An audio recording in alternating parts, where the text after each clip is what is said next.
Welcome sa Cloudy Movie Recap. Ang pelikulang ikukneto natin ngayon ay ang Spirit Untamed.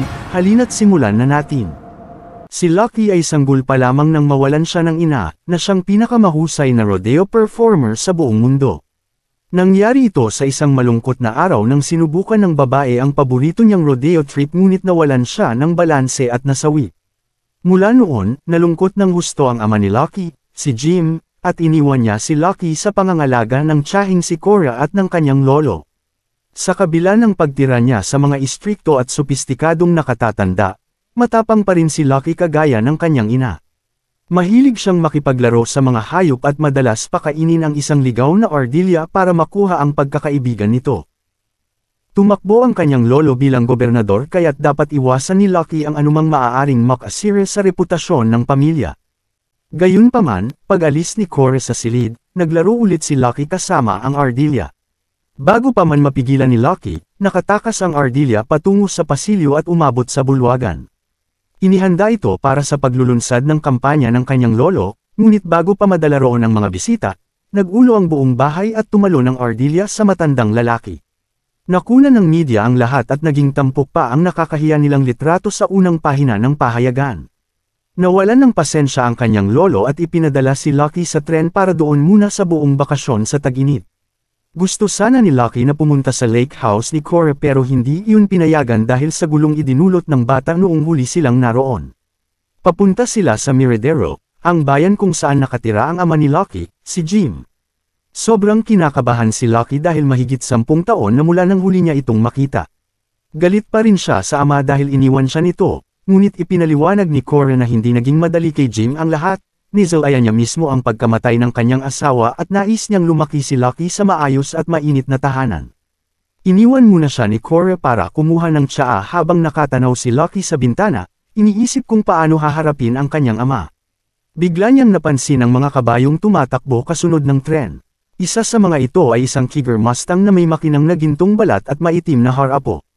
Naaliw si Lucky sa kagandahan ng kabayo at tumakbo sa dulo ng tren para masundan ito.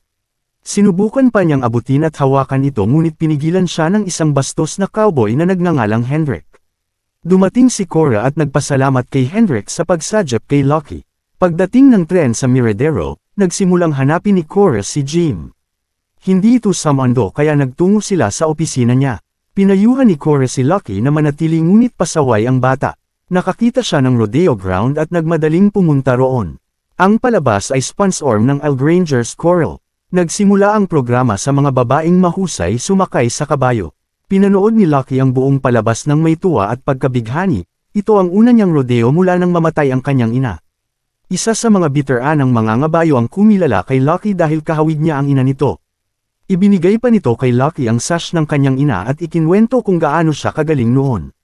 Nagulat si Lucky nang lumabas si Prue, anak ni Granger, na kaedad niya ngunit mahusay na sa rodeo. Biglang dumating din si Cora at hinayla si Lucky. Nakilala nila ang isang batang lalaki na si Snips, na nanghingi pa ng barya para sabihin ang tirahan ni Jim, ngunit dumating ang kapatid nitong si Abigail at sinaway siya. Kaedad din ni Lucky si Abigail at mayroon siyang sariling kabayo, dahilan upang lalong magnasa si Lucky na magkaroon ng sariling ngunit hindi siya pinansin ni Cora. Sa wakas, nakarating sila sa bahay ni Jim ngunit abala ito palagi sa kanyang workshop. Nang makita niya si Lucky, halatang kinakabahan siya at nag-aalangan. Nakalimutan pa niya ang petsa ng dating nila kaya magulo ang bahay pero hindi yun inalintana ni Lucky. Pagod na siya sa marangyang bahay ng lolo niya. Ipinakita ni Jim ang kwarto niya, puno ng strawberry-themed wallpaper dahil iyon ang paborito ni Lucky noong sanggol pa. Binanggit ni Lucky ang tungkol sa kanyang ina ngunit hindi pa rin handang pag-usapan ni Jim ang tungkol dito at nagdahilan na lamang na maghahanda ng hapunan. Habang nag-iikot si Lucky, nakita niya ang mga gamit ng kanyang ina, damit, sapatos, at iba pa. Tumungo siya sa bintana at napagpasyahang libutin ang bayan. Sa paglalakad niya, narating niya ang Algranger stable. May malalakas na ingay at tinanong niya si Prue tungkol dito. Nandoon si Hendrik at ang kanyang grupo, may dalang isang mailap na kabayo na naupahan nila ang kulungan para subukang paamuhin. Napagtanto ni Lucky na iyon ang parehong ligaw na kabayong nakita niya sa tabi ng tren.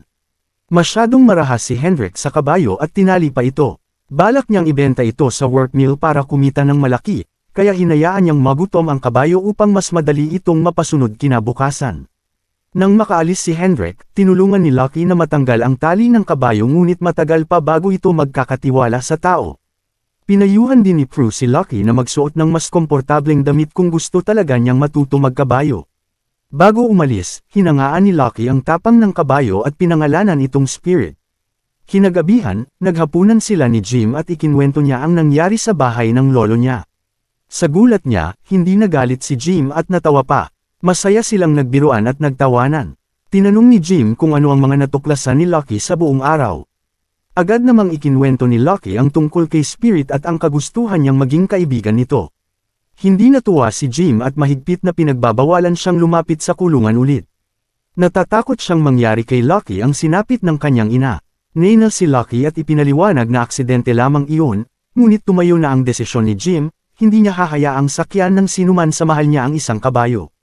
Kinabukasan, lumayo ang loob ni Lucky sa ama.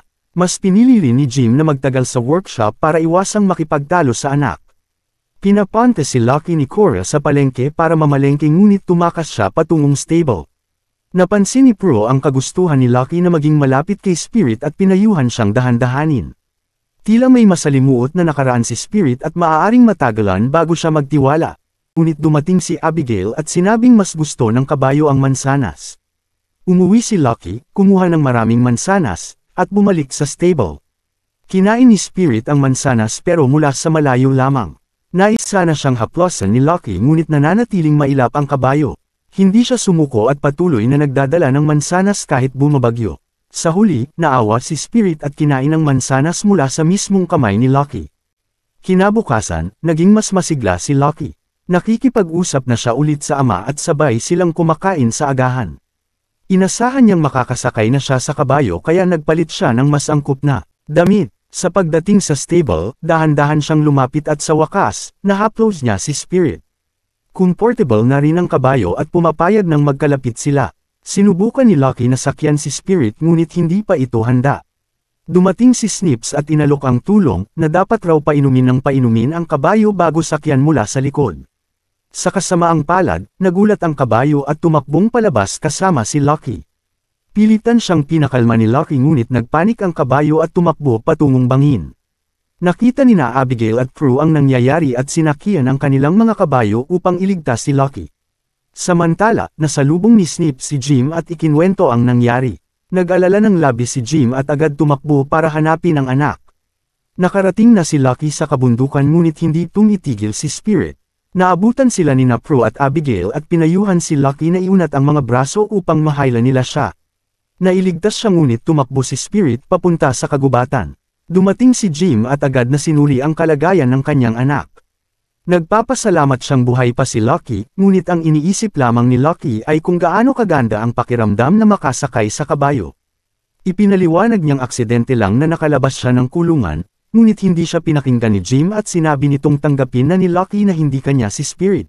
Dinala siya ni Jim pauwi at nagpa siyang pauwiin siya muli, ngunit hindi nagustuhan ni Lucky ang ugali nito.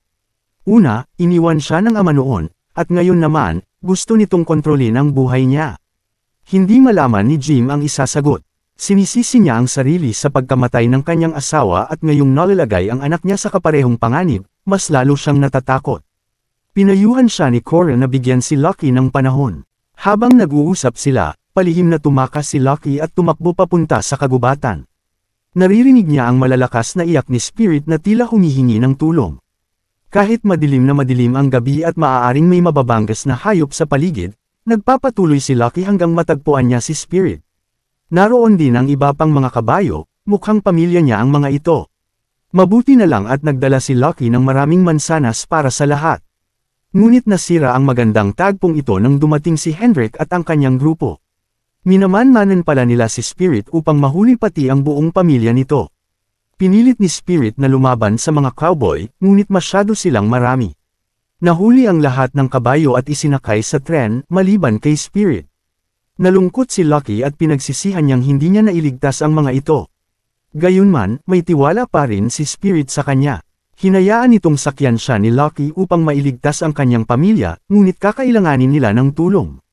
Agad na pinuntahan ni Lucky sina Prue at Abigail at ikinwento ang buong pangyayari. Gusto niyang sakyan ang mga kabayo buong gabi upang maabutin ang mabilis na tren at mailigtas ang Cowan. Sa tingin ni Prue ay imposible ito, ngunit hindi nila maaaring hayaang mawalan ng pamilya si Spirit. Bukod pa rito, dadalhin ni Hendrik ang mga kabayo sa hilaga upang pagtrabahuan ang mga ito hanggang sa mamatay. Naglabas si Prue ng mapa upang ipakita ang ruta, ngunit may naisip si Lucky. Iminungkahi niyang dumaan sila sa matutulis na bundok. Sa wakas ay nagagamit niya ang mga aralin niya sa matematika at ito ang tumulong sa kanya sa pagbuo ng plano. Kung dadaan sila sa bundok, maaabutan nila ang tren kinabukasan bago pa madala ang mga kabayo sa barkong papuntang hilaga. Ikinwento ni Abigail ang tungkol sa mababanges na hayop na naninirahan doon kaya umatras siya mula sa misyon. Sumunod si Prue, ngunit determinado si Lucky kahit mag-isa niyang gawin ito. Dahil sa pag-aalala nila kay Lucky, pumayag din ang dalawa, hindi nila kayang iwan ang kaibigan. Naglakbay ang tatlong babae patungo sa kanyan, ngunit si Lucky ang pinakakahirapan dahil hindi pa siya sanay sumakay ng matagal. Pinayuhan siya ni Prue na magtiwala sa sarili, kung takot siya, matatakot din si Spirit. Paglampas nila sa kagubatan, narating nila ang isang nakakatakot na tulay papunta sa bundok. Bagsak agad ang tulay sa unang apak nila. Tumalon sina Abigail at Prue sa kabila, ngunit natakot si Lucky. Dahil sa takot niya, nahulog sila ni Spirit sa pagitan ng bundok. Natuto si Lucky mula sa pagkakamaling iyon at hindi na kumapit ng sobrang higpit kay Spirit. Nagkaroon ng kumpiyansa si Spirit at nakakyat sila sa kabilang panig. Kahanga-hanga man ang nagawa nila, mas mahirap pa ang susunod na daraanan. Libo-libong talampakan ang taas nila mula sa lupa at napakanipis ng daan, isang yapak lang ang kasya bawat hakbang. Kumanta si Lucky ng awit ng kanyang ina habang nakapikit. Naramdaman ni Spirit ang tiwala niya kaya dahan-dahan siyang naglakad sa makitid na landas. Sumunod naman ang dalawang bata at sa wakas, nakarating sila sa pupuntahan nila. Umupo sila upang kumain. Dadaan ang tren sa tanghali kaya marami pa silang oras. Sinamantala ni Abigail ang pagkakataon upang ibigay ang mga friendship bracelets na ginawa niya. Napagdaanan na nila ang nakakatakot at kapanapanabik na mga karanasan na nagpapatibay lalo sa kanilang pagkakaibigan. Samantala, natuklasan na ni Jim na nawawala si Lucky. Bago pa siya makapagsimula sa paghahanap, dumating si Al Granger at sinabing nagtungo ang tatlong batang babae sa mapanganib na bundok kasama ang mga kabayo. Ninakaw ni Hendrik ang tren kaya kailangan nilang makahanap ng ibang transportasyon upang maabutin ang mga bata. Handa si Jim, hindi pala siya nag-aksaya ng oras sa workshop. Gumagawa pala siya ng tren, at ito ang pinakamabilis sa lahat. Kinabukasan, dumaan ang tren ni Hendrik ng mas maaga kaysa inaasahan. Tumayo si Spirit at tumakbo upang iligtas ang kanyang pamilya. Sumunod sina Lucky, Prue, at Abigail, ngunit nahuli si Spirit at isinakay sa tren bago pa sila makalapit. Sinubukan ng mga bata na tumalon sa tren ngunit sobrang bilis nito kaya napag-iwanan sila. Napaupo si Lucky sa lupa mula sa pagkadismaya ngunit pinaalalahanan siya ng kanyang mga kaibigan na may pag-asa pa bago may padala ang mga kabayo sa barko. Sumang-ayon si Lucky at sumakay sila papuntang pantalan. Dinestract ni Prue at Abigail ang mga manggagawa habang tinulungan ni Lucky si Spirit makawala. Nagmadali sila papunta sa barko ngunit nakaalis na ito. Hindi papayag si Lucky matapos nilang makarating ng ganito kalayo. Sumakay sila ni Spirit sa bubong ng mga gusali at umabot sa mataas na lugar. Dadaan ang barko sa ilalim nila at iisa lang ang pagkakataon nila upang tumalon. Dumating din si Jim at hindi makapaniwalang gagawin ito ng kanyang anak. Takot din si Lucky, ngunit buo ang tiwala niya kay Spirit. Ginawa nila ang napakahalagang talon, at perpekto nila itong nailanding. Pag-akyat nila sa barko, lumaban si Spirit sa mga tauhan habang nagmadaling tinungo ni Lucky ang kulungan ng mga kabayo upang palayain ang mga ito. Hindi nagpasindek si Hendrik at tinangkang iyan si Spirit. Bumalik si Lucky para tulungan ang kabayo at naitatapon nila si Hendrik sa dagat. Tumalon sa tubig ang lahat ng kabayo at lumangoy papuntang Pampang. Hindi marunong lumangoy si Lucky ngunit nasadyap siya ni Jim at Spirit. Humingi siya ng tawad sa kanyang ama, at ngayon, naunawaan na ni Jim kung hanggang saan kayang pumunta ni Lucky para sa kabayo. Ganoon din ang gagawin ng ina niya. Hindi niya maaaring baguhin kung sino si Lucky, kaya napagpasyahan niyang tanggapin ang hilig nito at ipinagmamalaki niya ito. Bago sila umuwi, hinayaan ni Jim na tapusin ni Lucky ang nasimulan niya, ang ibalik ang mga kabayo sa kanilang tahanan sa kagubatan. Nagpaalam siya sa bawat isa, ngunit natigilan siya kay Spirit. Nabuo na ang napakagandang ugnayan nila at nais ni Spirit na sumama si Lucky sa ligaw na pamumuhay, ngunit mayroon ding sariling, kawan, si Lucky na dapat alagaan. Nagpaalam siya ng mabigat ang puso at bumalik sa bayan. Pagkatapos ng summer break, naghanda si Lucky para umuwi. Ngunit bago iyon, kailangan niyang dumalo sa pinakamalaking pista sa bayan. Isinuot niya ang damit ng kanyang ina at dumalo kasama ang kanyang ama. May magandang balita rin siya, hindi na siya aalis, dahil ang tunay niyang tahanan ay narito na. Hindi maipaliwanag ni Jim ang kanyang tuwa at ibinahagi ang balita sa buong bayan. Nagdiwang din sina Pro at Abigail dahil mas marami pa silang pagsasamahan. Dito na nagtatapos ang pelikula, salamat sa panunood hanggang sa susunod na video.